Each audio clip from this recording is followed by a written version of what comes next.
नमस्कार, welcome to टीस्टेक में आप सभी का स्वागत है। और हम पढ़ रहे थे बेसिक मैथ्स सीरीज, और बेसिक मैथ्स सीरीज में हमने बिल्कुल जीरो से स्टार्ट किया था। आज 8वां दिन है और आज बड़ी स्पेशल चीज पढ़ने वाले हैं हम, और उसका नाम है संख्या पद्धति, नंबर सिस्टम, यानी कि इसको हिंदी में बोला जाता संख्या पद्धति।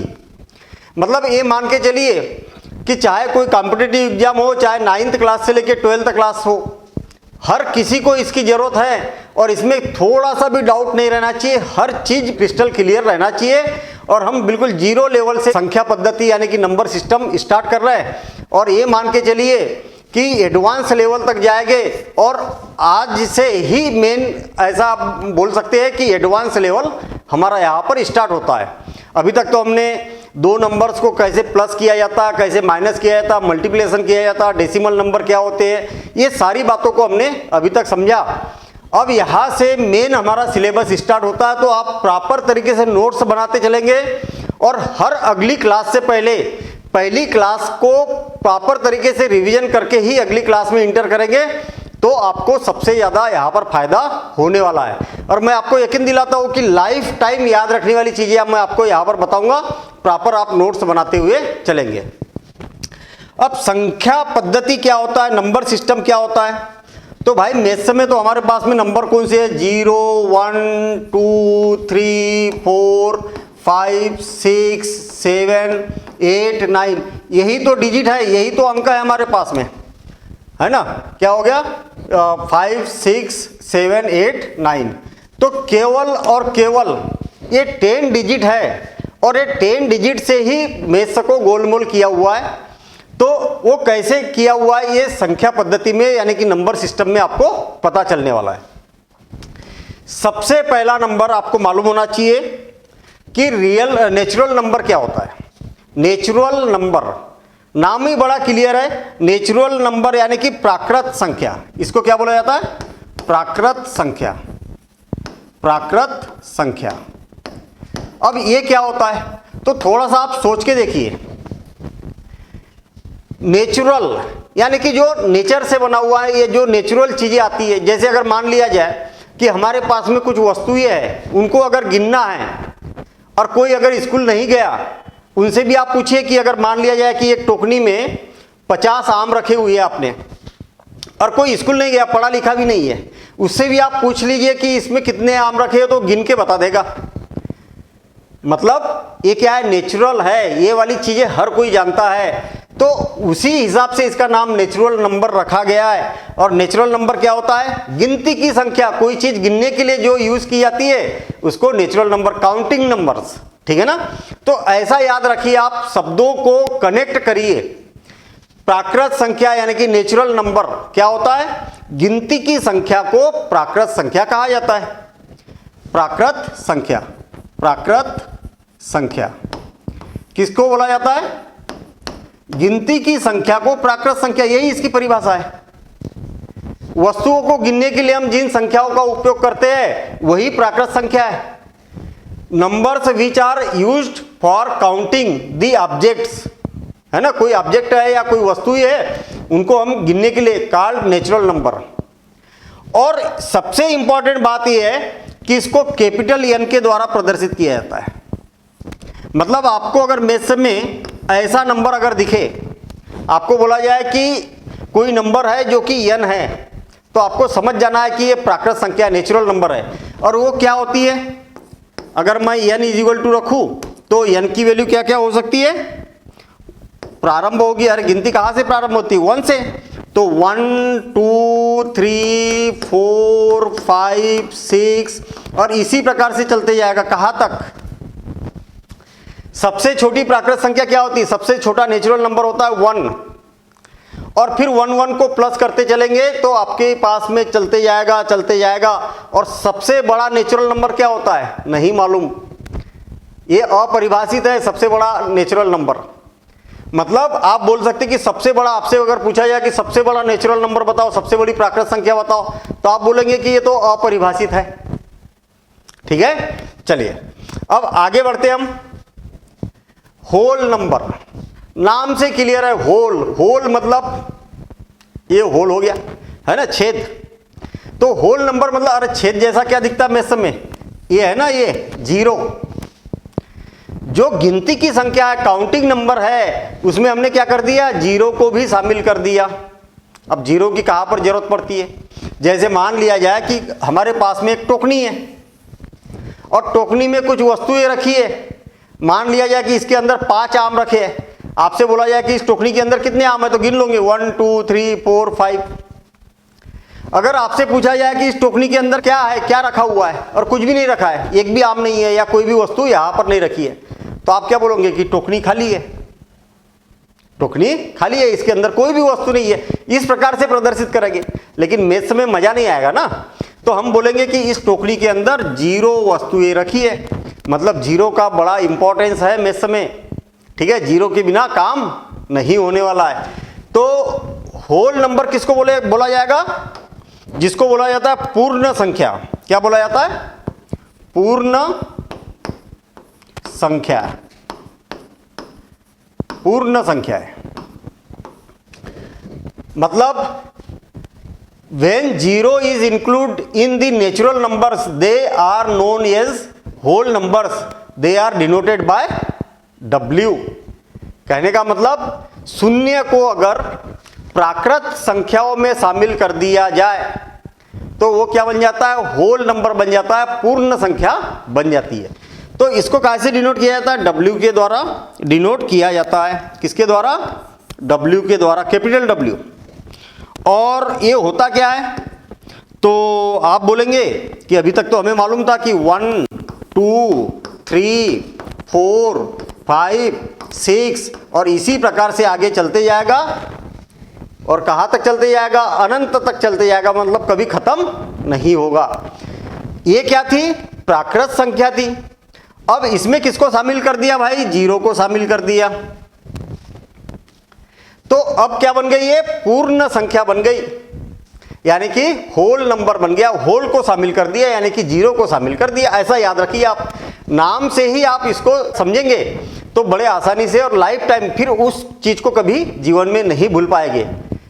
ठीक है, इसका उपयोग क्या होता है, क्यों होल नंबर की जरूरत पड़ी मैथ्स में, क्योंकि अगर कहीं पर कोई चीज है ही नहीं और उसको गिनना है तो आप बोल सकते कि जीरो, कोई वस्तु ही नहीं है यहाँ पर, यानी कि जीरो वस्तु ये है। चलिए, तो क्या ये बात समझ में आ गई, इसकी परिभाषा क्लियर है। अगर प्राकृत संख्याओं में जीरो को शामिल कर दिया यानी कि शून्य को शामिल कर दिया जाए तो हमें होल नंबर यानी कि पूर्ण संख्या प्राप्त होती है। तो चलिए आगे बढ़ते हैं हम, कितना सिंपल काम है। अब इंटीजर्स बड़ा इंपॉर्टेंट है। इंटीजर्स क्या होता है, इंटीजर्स, इंटीजर को पहली बात तो हिंदी में क्या बोला जाता है, ये बात देखते हैं हम। तो इसको हिंदी में बोला जाता है पूर्णांक। क्या बोला जाता है, पूर्णांक। नाम से क्लियर है, पूर्णांक। कैसे क्लियर है, नाम से, पूर्ण अंक, पूर्ण अंकों से मिलकर बना होता है पूर्णांक। कैसे, पूरा पूरा किसको बोलते हैं, अगर मान लिया जाए कि मेरे पास में एक टोकनी है और उस टोकनी के अंदर 5 बॉल रखी है, तो 5 पूरी बॉल रखी है ना, रखी है कि नहीं रखी है, पूरी 5 बॉल। अगर मान लिया जाए कि 5 फल रखे, 5 आम रखे, तो आप क्या बोलेंगे कि इसके अंदर काउंटिंग नंबर, काउंटिंग कर लेंगे 1 2 3 4 5, ऐसा काउंटिंग कर लेंगे। अगर मान लिया जाए कि इसके अंदर 5.5 मतलब 5.5 आम रखा है, मतलब 5 आम रखे और एक आधा रखा है, या इसको आप ऐसा भी लिख सकते हैं 5 प्लस 1/2। 1/2 मतलब आधा आम, एक आम के 2 टुकड़े किए और उसमें से एक टुकड़ा रखा है। तो क्या ये पूरी संख्या है क्या, अरे आधी अधूरी है ना भाई, 5 पूरे है और एक आधा भी रखा हुआ है, तो पूरी संख्या है क्या, पूरी संख्या नहीं है। पूरा कंप्लीट नंबर है क्या, ये कंप्लीट नंबर नहीं है। तो यहां पर क्या बोला, पूर्ण अंक, यानी कि पूरा होना चाहिए, आधा अधूरा नहीं होना चाहिए। जैसे इसको प्रदर्शित किया जाता किससे, आई से भी प्रदर्शित किया जाता, आई से भी डिनोट किया जाता है और जेड से भी डिनोट किया जाता है। दोनों में से कोई भी वर्ड को से डिनोट किया जाता है जेड से। अब ये क्या होते, हमारे पास में सबसे पहले क्या पढ़ा हमने, नेचुरल नंबर 1 2 3 4 5 6 और डैश डैश डैश। ये जो लिखा है क्या नेचुरल नंबर है? हाँ बिल्कुल है। अगर मैं इसको जीरो को भी शामिल कर देता हूं तो ये क्या बन जाएगा? होल नंबर बन जाएगा, यानी कि पूर्ण संख्या बन जाएगी। ये जो लिखा है ये क्या है? होल नंबर है। अगर मैं इसमें नेगेटिव नंबर को भी ऐड कर देता हूं, मिला देता हूं, नेगेटिव नंबर कौन? -1 -2 -3 -4 और इसी प्रकार से आगे भी, ठीक है, इसी प्रकार से आगे भी अगर मैं इसको मिला देता हूं तो ये क्या बन जाएगा? इंटीजर्स बन जाएगा, यानी कि पूर्णांक बन जाएंगे। अब नाम से मीनिंग क्लियर हुई कि नहीं हुई? पूर्णांक। अब मुझे एक बात बताइए कि यहां पर जो भी अंक लिखा है पूरा पूरा लिखा है ना, देखिए 4 दशमलव में तो नहीं लिखा है ना कुछ, मतलब पूरा पूरा है। -3 हाँ नेगेटिव हो सकता है, -3 -2 -1 0 1 2 3 4 5 6, अरे पूरा पूरा पूर्णांक, इंटीजर, कंप्लीट नंबर, आधा अधूरा नहीं है। जैसे अगर मैं बोल दूं कि 7.5 3.7 9.1, ये पूरे पूरे थोड़ी है, ये 9 है और 0.1 है, तो ये पूरा पूरा हुआ क्या? नहीं हुआ पूरा पूरा। जिसमें डेसिमल लगेगा वो पूरा नहीं है, जो भिन्न के रूप में रहेगा वो पूरा नहीं है ना। फ्रैक्शन वाले नंबर पूरे पूरे नहीं होते, तो उन नंबरों को छोड़ दो, आप प्योर वाले नंबर लो। अब आप बोलेंगे कि मैथ्स में इसका क्या यूज है? अरे मैथ्स में तो छोड़िए, मैथ्स में तो बहुत सारा यूज है। हमारे डेली लाइफ में इसका क्या यूज है? डेली लाइफ में इसकी उपयोगिता बताइए आप। कई सारी उपयोगिता बता सकते हो आप। जैसे मान लिया जाए कोई बैंक है, ये बैंक है और बैंक में आपका अकाउंट है, तो आपके अकाउंट में कि 100 रुपये रखे, तो आप क्या बोलेंगे कि 100 रुपीज रखे हुए। अगर मान लिया जाए कि आपने बैंक से कुछ लोन लेके रखा है, तो कितना लोन लेके रखा है? मान लिया जाए 100 रुपये लोन लेके रखा है, तो -100 रुपीज दिखाएगा, वो दिखाएगा कि नहीं? मतलब आप पर अगर बैंक की उधारी है तो माइनस, नेगेटिव नंबर दिखाएगा, ऋणात्मक नंबर दिखाएगा। अगर आपके खाते में अगर कुछ पैसा है तो उसको पॉजिटिव दिखाएगा। और भी कई सारे उपयोग है डेली लाइफ में। देखिए आप, मान लिया जाए कि एक बहुत बड़ी बिल्डिंग है, देखिए बहुत बड़ी बिल्डिंग है, मैथ्स ऐसे थोड़ी पढ़ रहे हैं हम, अरे हमारे डेली लाइफ में इसका यूज है भैया, इसीलिए हम मैथ्स पढ़ रहे हैं। आपने बड़े शहरों में देखा होगा कि बड़ी बड़ी बिल्डिंगें होती है और वो जमीन के ऊपर ही नहीं नीचे भी होती है, तल घर में। आई बात समझ में? ये जमीन है, जमीन के नीचे भी 1 2 3 4 4 माले नीचे है, 1 2 3 4 5 6 माले ऊपर है। ऐसी बिल्डिंगें देखी होगी आपने बड़े शहरों में, है ना। तो इसमें क्या है, एक लिफ्ट लगी होती है लिफ्ट। अगर मान लिया जाए कि आपको लिफ्ट में बैठे हो, जमीन पर जो लिफ्ट की मंजिल है उसको क्या लिखा जाएगा? उसको लिखा जाएगा 0। और ये कौन सा माला है? 0, जमीन के ऊपर है ना, तो 0। ये कौन सा माला है? 1 2 3 4 5, ये 5th फ्लोर है ये। और नीचे जमीन के नीचे तो ये -1 -2 -3 -4। अब आप लिफ्ट में बैठेंगे, आपको जाना है यहां पर, तो आपको -4 की बटन दबाना पड़ेगा, तब यहां पर पहुंचेंगे। और आपको ऊपर जाना है तो +4 की बटन दबाएंगे, तब यहां पर पहुंचेंगे। तो हमारे जीवन में इसका इंपॉर्टेंस है कि नहीं? नेगेटिव नंबर का बहुत इंपॉर्टेंस। ऐसे डेली लाइफ में कई सारे एग्जाम्पल हम सोच सकते हैं। और मैं ये सारी चीजें इसलिए बता रहा हूं कि आपके दिमाग में एक बार फिट हो जाए कि कौन से नंबर को किससे प्रदर्शित करते हैं, कौन सा नंबर क्या होता है, ये सारी बातें, ठीक है ना। तो मैथ्स में तो इसका इंपॉर्टेंस है ही, और इंपॉर्टेंस के बेस पर हम क्वेश्चन भी करेंगे। ये बात याद रखना, केवल हम बेसिक ही नहीं कर रहे, क्वेश्चन भी करने वाले हैं, है ना। और ये नंबर सिस्टम को पूरा निचोड़ेंगे हम, पूरा कंप्लीट टॉप लेवल तक। आप देखिएगा कि नंबर सिस्टम से रिलेटेड कोई भी क्वेश्चन आपका बाहर नहीं जाएगा, ठीक है। चलिए आगे बढ़ते हैं हम। रेशनल नंबर, इसको बोला जाता है हिंदी में परिमेय संख्या। क्या? परिमेय संख्या है।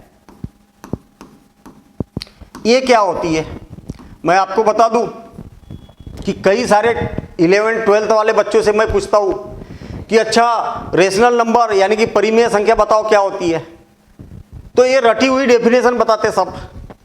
सर ऐसा नंबर जिसको P/Q के रूप में प्रदर्शित किया जाता है वो परिमेय संख्या है। तो ये क्या होता है भाई P और Q? सर वो नहीं मालूम। अच्छा ये वाला परिमेय संख्या है या नहीं है, रेशनल नंबर है या नहीं है? सर वो नहीं मालूम। तो ऐसे काम नहीं करना है, हमें रटने वाला काम नहीं करना है, समझना है कि ये वास्तव में है क्या। ठीक है ना?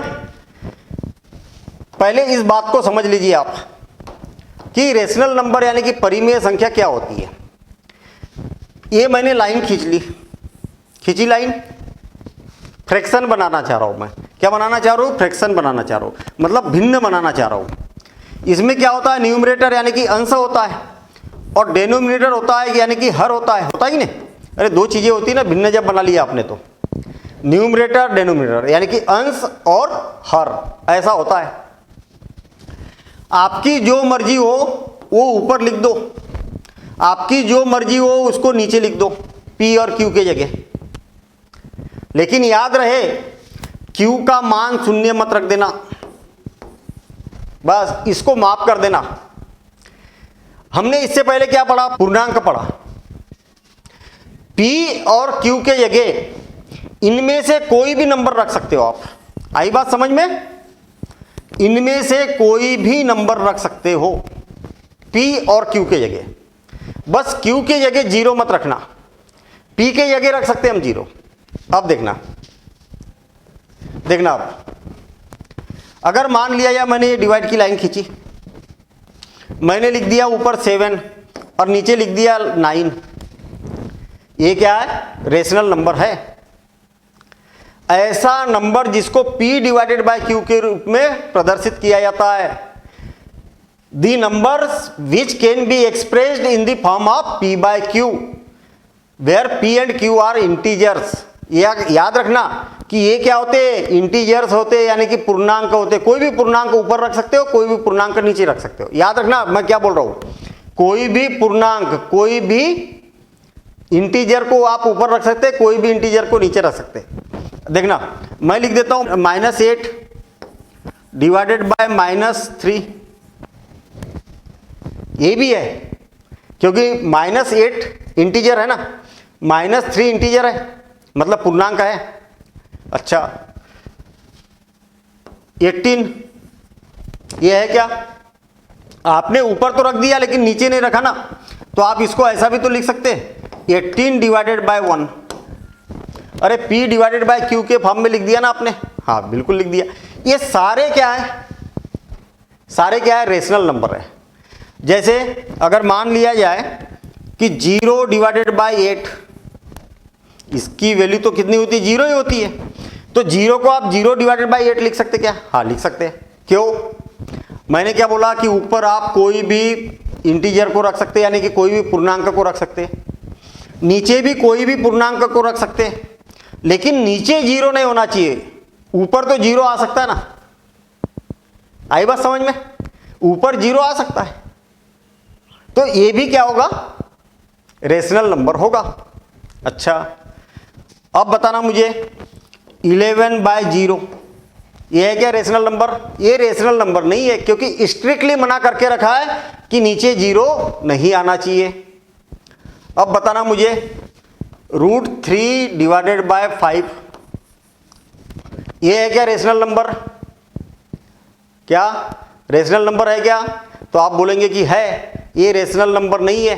क्यों रेशनल नंबर नहीं है? ऊपर क्या आना चाहिए? इंटीजर आना चाहिए, पूर्णांक आना चाहिए। ये पूर्णांक है क्या? ये पूर्णांक नहीं है, इसलिए ये रेशनल नंबर नहीं होगा। अरे ऊपर भी पूर्णांक ही आना चाहिए और नीचे भी पूर्णांक ही आना चाहिए, बस नीचे 0 नहीं आना चाहिए, बस इतनी सी बात है। कहने का मतलब इनमें से अरे 6, 7, 8, 9, 10, 11, 12 आगे तक जाएगा, ये -4, -5, -6, -7, -8 पीछे तक जाएगा। इनमें से कोई भी अंश में रखो, कोई भी हर में रखो, बस हर में 0 मत रखना, अंश में रख सकते हो आप। तो सारे दुनिया भर के इनफाइनाइट नंबर, मतलब कई सारे नंबर बनेंगे जो कि परिमेय संख्या होगा, रेशनल नंबर होगा। ये बात समझ में आ गई? बड़ा सिंपल सा काम है। हिंदी में अगर इसकी डेफिनेशन लिखेंगे तो क्या बोलेंगे? ऐसी संख्या जिसको P/Q के रूप में प्रदर्शित किया जा सकता है। ऐसी संख्या जिसे P/Q, P/Q के रूप में प्रदर्शित किया जा सकता है, जहां पर P और Q क्या है? P और Q क्या है? पूर्णांक है। ऐसा तो मेरे ख्याल से ये बात समझ में आ गई होगी। अगर मान लिया जाए कि 9/√3, ये है क्या? अरे नीचे भी तो नहीं आना चाहिए ना, ऐसी ऊपर भी पूर्णांक आना चाहिए, नीचे भी पूर्णांक आना चाहिए, पूर्णांक थोड़ी है। तो ये रेशनल नंबर यानी कि परिमेय संख्या नहीं होगी। ठीक है, चलिए हम आगे की ओर बढ़ते।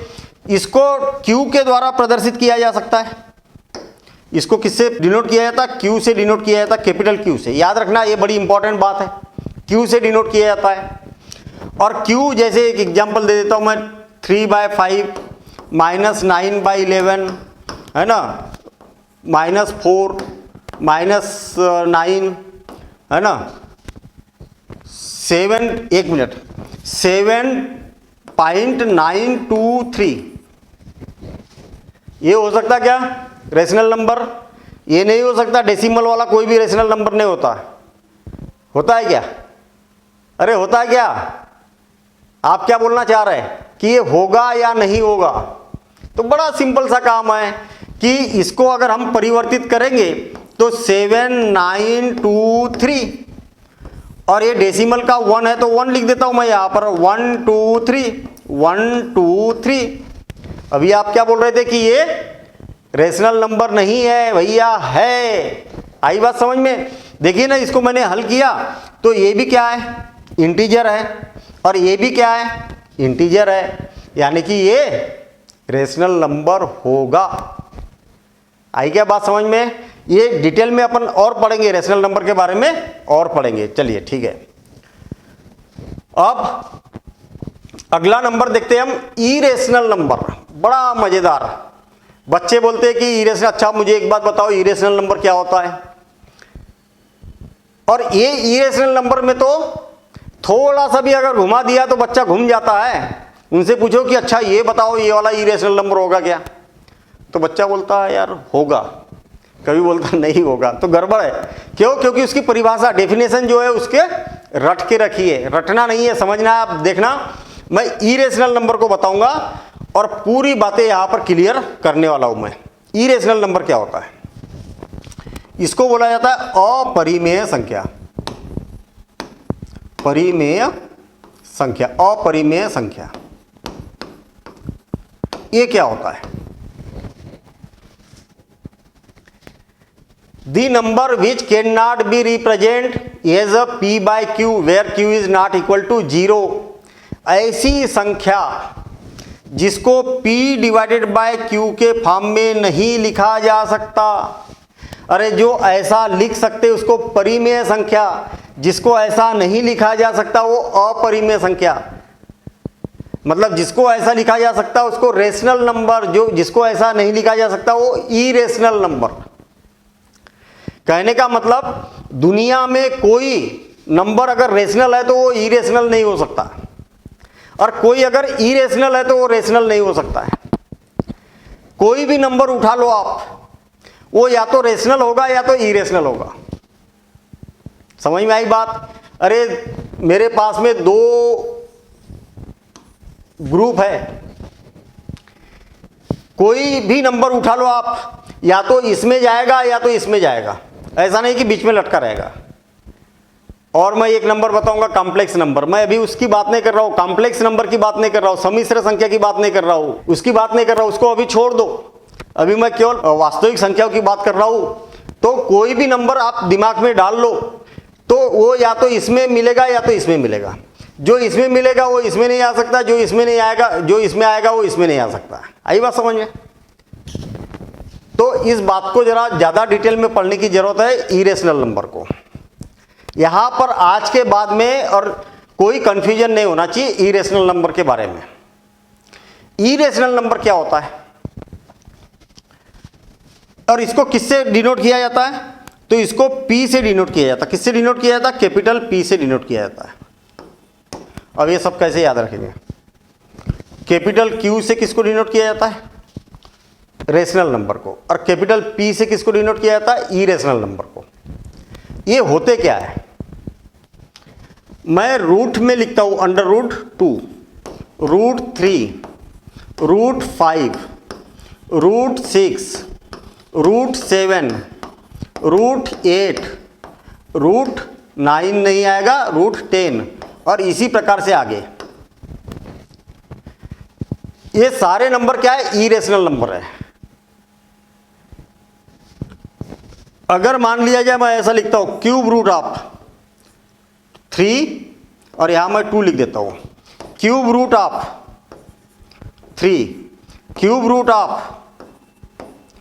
4, क्यूब रूट ऑफ 5 और इसी प्रकार से आगे। अब मैं लिख देता हूं कि fourth root of 2, fourth root of 3। ये क्या थोड़ा सा एडवांस हो गया क्या? अरे एडवांस हो गया क्या? ये क्या क्या लिखते जा रहा हूं मैं? तो बड़े सिंपल तरीके से मैं आपको बताता हूं। मैंने क्या है, स्क्वायर रूट लगाया, इसके अंदर कोई चीज लिखिए 4। इसकी मीनिंग क्या हुई पहले तो ये समझो आप। ये क्या लिख दिया मैंने? इसका मतलब ये हुआ कि 4 की पावर 1/2। ये जो सिंबल दिख रहा ना, ये जो चिन्ह दिख रहा ना, ये वाला, इसका मतलब है इसके अंदर जो भी लिखा है उसकी पावर 1/2 फिक्स है ये। अगर मैंने ऐसा लिख दिया और इसके अंदर 3 लिखा है, इसकी मीनिंग क्या है? अरे कई सारी चीजें तो मेरे समय इसलिए नहीं बनती क्योंकि हमें मीनिंग ही नहीं मालूम होती है। ऐसा रूट दिखा तो घबरा जाते हम। अरे घबराने की जरूरत नहीं, वो मीनिंग बड़ी छोटी सी है उसकी। फिर इसको हम सॉल्व करना भी समझेंगे। मीनिंग बड़ी छोटी सी, इसका मतलब क्या होता है? 2 की पावर, इसके अंदर क्या लिखा है? 3 लिखा है, तो 1/3 होता है। अगर मैंने यहां पर लिख दिया 5 और यहां लिख दिया 4, इसका मतलब क्या होता है कि 5 की पावर 1/4, ये मीनिंग होती है। अब ये कितना इजी लग रहा आपको और ये देखने में कितना टफ लग रहा? कहने का मतलब इसके अंदर कुछ भी लिखा रहेगा वो इसकी पावर बन जाएगी ऐसी उल्टी। यहां 7 लिखा है तो 1/7 पावर। आप बोलेंगे कि ये तो 1/2 लिखा है, इसके अंदर तो 2 लिखा ही नहीं है। तो आप 2 लिखो या मत लिखो, इसको लिखने की जरूरत नहीं होती। कुछ नहीं लिखा है इसका मतलब क्या है? 2 है। ये बात याद रखना।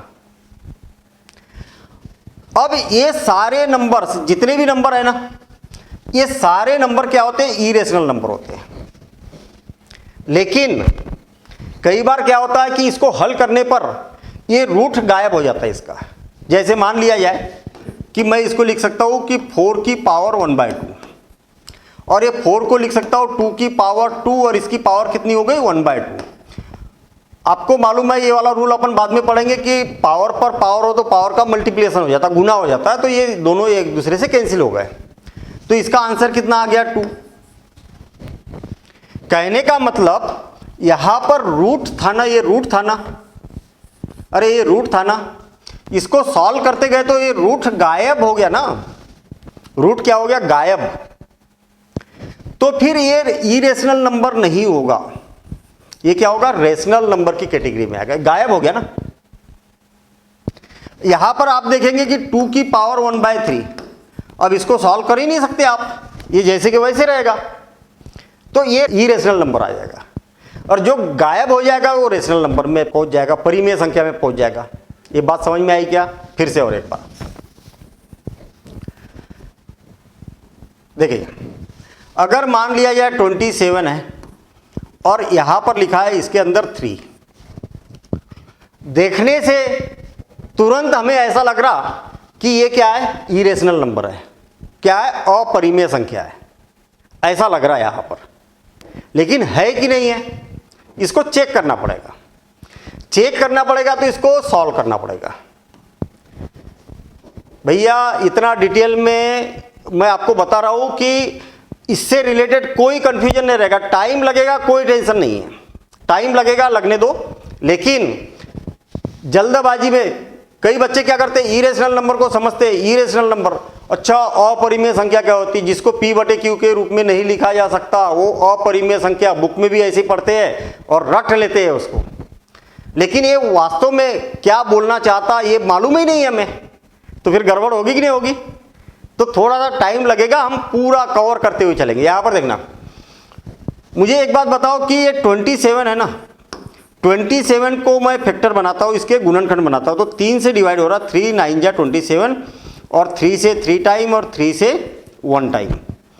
तो क्या 27 को आप ऐसा लिख सकते हैं 3 इंटू 3 इंटू 3, और इसके ऊपर तो ये पहले से लगा है ना, ये तो पहले से लगा, केवल 27 को मैंने ऐसा लिखा। अब इसके अंदर क्या लिखा है, 3 लिखा है, तो 3 3 की जोड़ियां बनाएंगे। कितने कितने की जोड़ियां बनाएंगे, 3 3 की जोड़ियां बनाएंगे, और एक जोड़ी बन के बाहर निकल जाएगा।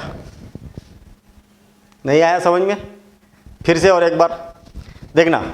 अगर मान लिया जाए 64 है, 64 ठीक है, और यहां पर क्या लिखा है, 3 लिखा है, ठीक ठीक ऐसा लिखा हुआ है।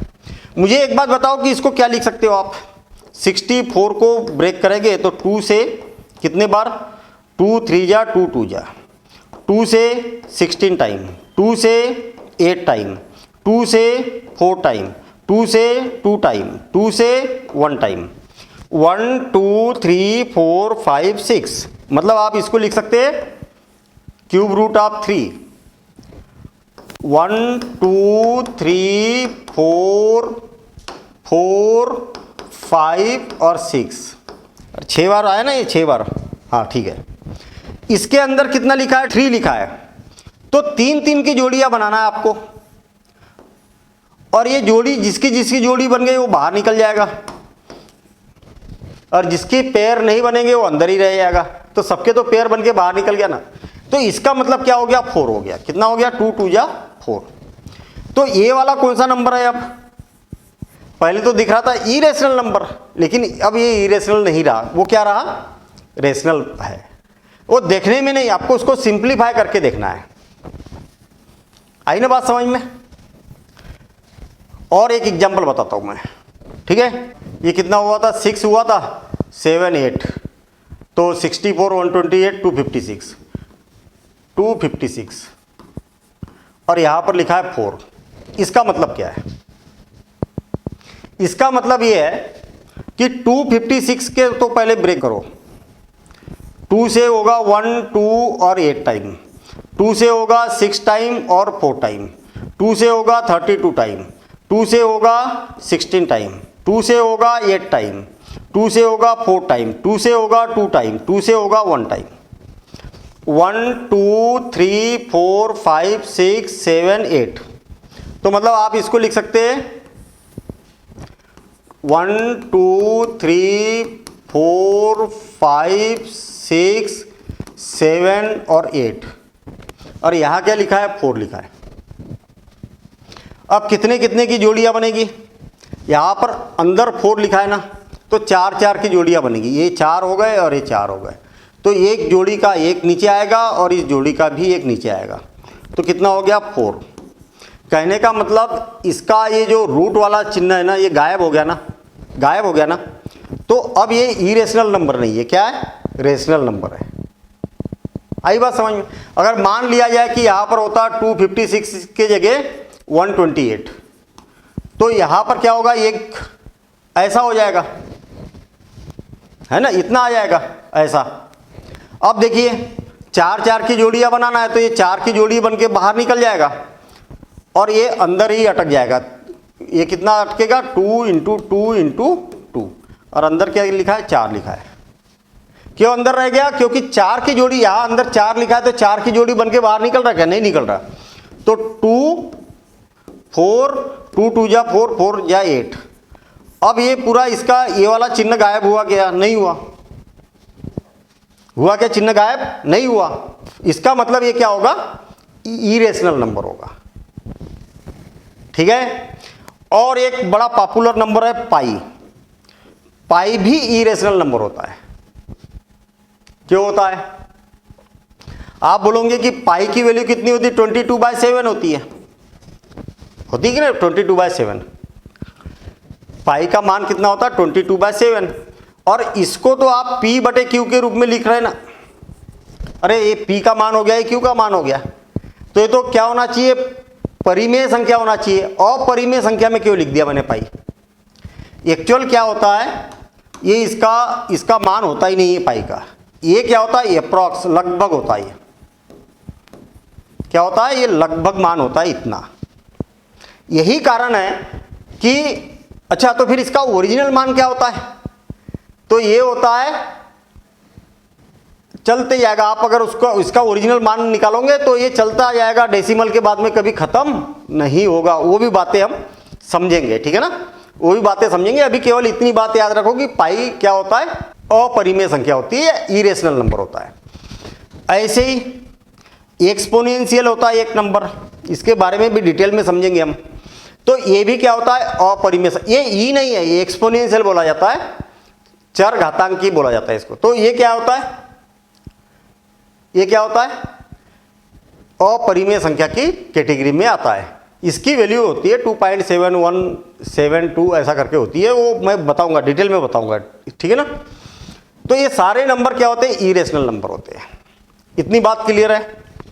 चलिए, अब रियल नंबर क्या होता है? रियल नंबर अभी तक जितने भी नंबर पढ़ रहे थे ना हम, वो सारे के सारे नंबर क्या होते हैं? रियल नंबर होते हैं। अरे जितने भी नेचुरल नंबर, सबसे पहले पढ़े क्या पढ़ा? नेचुरल नंबर यानी कि प्राकृत संख्या। उसके बाद में होल नंबर यानी कि पूर्ण संख्या। उसके बाद में इंटीजर पढ़ा हमने, आई से भी और जेड से भी इसको डिनोट किया जाता है। उसके बाद में रेशनल नंबर पढ़ा यानी कि परिमेय संख्या पढ़ी। उसके बाद में अपरिमेय संख्या पढ़ी यानी कि इरेशनल नंबर पढ़ा। इतने नंबर अभी तक हमने पढ़े हैं। ये सारे के सारे नंबर जो होते ना, ये सारे के सारे नंबर जो होते ना, वो क्या होते? रियल नंबर होते हैं। मतलब दुनिया के सारे नंबर, वास्तविक संख्या बोला जाता है इसको। क्या बोला जाता है? वास्तविक संख्या है। वास्तविक जो वास्तव में होती है। अरे नाम कितना सिंपल है भाई। रियल नंबर जो रियल में होते हैं, वास्तविक संख्या जो वास्तव में संख्या होती है। अब आप दुनिया की कोई भी संख्या, अभी आपने अगर ज़्यादा पढ़ा है तो कॉम्प्लेक्स नंबर, इमेजिनरी नंबर की बात नहीं कर रहा हूँ मैं, उसको छोड़ दो। अगर नहीं पढ़ा इमेजिनरी नंबर, अगर अभी तक आपने नहीं पढ़ा, तो आप ये मान के चलिए कि दुनिया के सारे नंबर, उसको छोड़ दो अभी आप, दुनिया के सारे नंबर, वो हम पढ़ेंगे डिटेल में। दुनिया के सारे नंबर क्या होते हैं? रियल नंबर होते हैं। ये वाले भी, ये वाले भी, ये वाले भी, ये वाले भी और ये वाले भी। क्लियर है एक बात? अब देखना, मैं आपको एक एग्जाम्पल बताता हूं, और उस एग्जाम्पल से आप पूरे नंबर सिस्टम को समझ लेंगे, ठीक है? और लाइफ टाइम आपको याद रहेगा, ये बात आप मान के चलिए। मुझे एक बात बताइए कि आप कहाँ रहते हैं? अरे आप कहाँ रहते हैं? मतलब घर में रहते हैं। घर में तो रहते हैं, सभी लोग घर में ही रहते हैं, लेकिन रहते कहाँ पर है? मान लिया जाए आप कोई गांव में रहते हैं, ठीक है? कहाँ रहते हैं? गांव में। इस बात को जरा ध्यान से समझना। अगर आपने इस बात को अगर समझ लिया ना, तो ये मान के चलिए कि अपना पूरा काम हो गया। आई बात समझ में? इस बात को अगर आपने अच्छे से समझ लिया तो ये पूरा सारांश बता रहा हूं मैं, और जीवन भर याद रखने वाली चीज बता रहा हूं। कहने का मतलब, चाहे कोई कॉम्पिटिटिव एग्जाम में आए, चाहे आप कोई बोर्ड का एग्जाम दे रहे हो, कहीं पर भी कुछ भी हो, सारी चीजें क्लियर होने वाली है यहाँ पर, ठीक है? सारी चीजें क्लियर होने वाली है। नेचुरल नंबर, और ये क्या हो गया, होल नंबर। होल नंबर के बाद में इंटीजर्स, या इसको जेड से भी डिनोट किया जाता है, और उसके बाद में क्या हो गया, रेशनल नंबर। अब एक है ये वाला, ठीक है, ये है एक, ये क्या है, इरेशनल नंबर, ये क्या है, इरेशनल नंबर। और एक नंबर है ये वाला,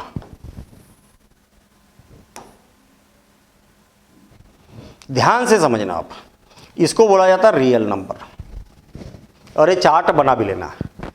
अब मुझे एक बात बताओ कि आप कहाँ रहते हैं, अरे आप कहाँ रहते हैं, तो आप कोई गांव में रहते हैं, मान लीजिए, कहाँ रहते हैं आप, कोई गांव में रहते हैं। तो गांव में रहते, कुछ उस गांव का नाम क्या है भाई, उस गांव का नाम क्या है, तो मान लिया जाए उस गांव का नाम है सावंगी। क्या है, सावंगी, अरे कुछ भी हो सकता है, सावंगी। आपका जो गांव है वो कहाँ पर है, तो एक डिस्ट्रिक्ट में होगा। मान लिया जाए वो कौन सी डिस्ट्रिक्ट है, पटना डिस्ट्रिक्ट है। कौन सी डिस्ट्रिक्ट में, कौन सा जिला है, पटना जिला है। अच्छा, पटना जिला कहाँ पर है, तो बिहार में है। कहाँ पर है, बिहार में है। अच्छा, बिहार कहाँ पर है, बिहार है इंडिया में। कहाँ है, भारत में है, इंडिया में। अच्छा, इंडिया कहाँ पर है, तो इंडिया है एशिया में। कहाँ पर है, एशिया में। अच्छा, तो एशिया में तो और भी बहुत सारे देश है ना, अरे बहुत सारे देश है ना, पाकिस्तान भी तो है कोई एक देश, है क्या, अरे नाम सुना क्या आपने, पाकिस्तान, पाकिस्तान भी है कुछ देश, बहुत सारा हम न्यूज़पेपर में पढ़ते हैं, न्यूज़ में सुनते हैं, पाकिस्तान भी है कुछ, है वो इंडिया से अलग है, लेकिन एशिया में तो है वो भी। अब देखना, मुझे एक बात बताओ, आप रहते हैं सावंगी गांव में, आपका सावंगी गांव कहाँ पर है, पटना में। पटना कहाँ पर है, बिहार में। पटना जिले में आपका सावंगी गांव, और पटना जिला कहाँ पर है, तो बिहार में। बिहार कहाँ पर है, तो इंडिया में। इंडिया कहाँ पर है, तो एशिया में। और एशिया कहाँ पर है, तो एशिया में है या विश्व में है, इतनी जरूरत ही नहीं है हमें, एशिया तक अपना काम हो जा रहा। अब मुझे एक बात बताओ, थोड़ा सा मेरे क्वेश्चन का आंसर देना आप, क्या इस सावंगी में रहने वाला, या आप जिस भी गांव में रहते हैं उसकी कल्पना कर लेना, आप अपने गांव को यहाँ पर रख लेना, यहाँ पर अपने जिले को रख लेना, यहाँ पर अपने राज्य को रख लेना, बाकी तो सब इंडिया में रहते हैं, और फिर उसके बाद में एशिया आ जाता है, ठीक है। क्या इस गांव में रहने वाले सभी लोग पटना में रहते क्या, हाँ रहते ना, सभी लोग रहते पटना में। अरे इस गांव में रहने वाले सभी लोग पटना जिले में रहते हैं क्या, हाँ रहते ना, सभी लोग रहते हैं।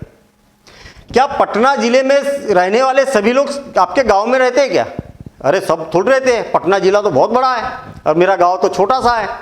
तो पटना जिले में रहने वाले सभी लोग यहाँ पर रहते हैं क्या, आपके गांव में नहीं रहते।